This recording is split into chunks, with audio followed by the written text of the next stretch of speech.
Meil on siis igal korral nädala sõna ja tänase korra siis nädala sõna, millest ma natukene teiega jagan mõtteid, on passiivne tulu. Nüüd, kui te jälgite meid siin online'is, siis te võite ka siin jooksvalt meile kommentaare panna ja aktiivselt siin ka selles vestluses kaasa lüüa.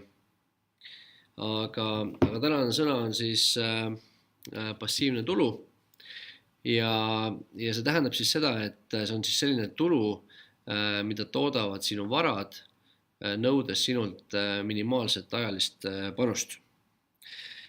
Ehk siis see on põhimõtteliselt sinu investeeringute poolt loodud, see võib olla siis intressitulu, see võib olla dividenditulu, need võivad olla kinnisvara üüritulud ja need eeldavad siis seda, et sul on minimaalne ajaline panus.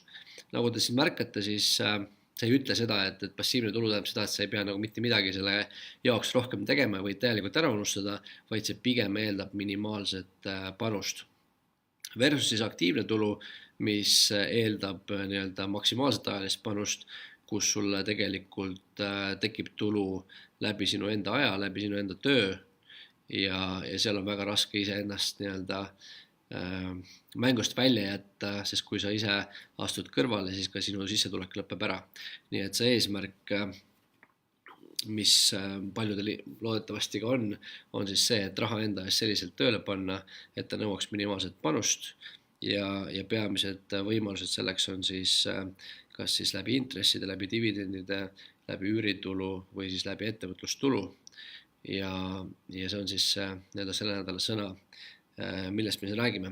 Nüüd, kui kellelgi on siin kogemusi passiivse tulu teenimisega või te täna juba teenite passiivset tulu, siis oleks põnev teie kommentaare siin kuulda. Ja korraks lülitan siia teisele slaidile, et ma näen siin, kes meil ka siin täna kohal on. Nii.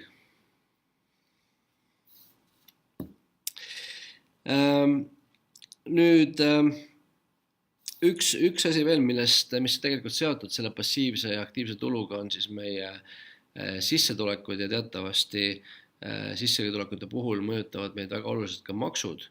Meil on plaanis sellest natukene pikemalt rääkida ka meie online kogukonnast täna, kus me räägime siis erinevatest tululiikidest ja kuidas maksud neid mõjutavad, nii et kui teil on selle teema vastu rohkem huvi, siis te saate ka meie online kogukonnas meid jälgida.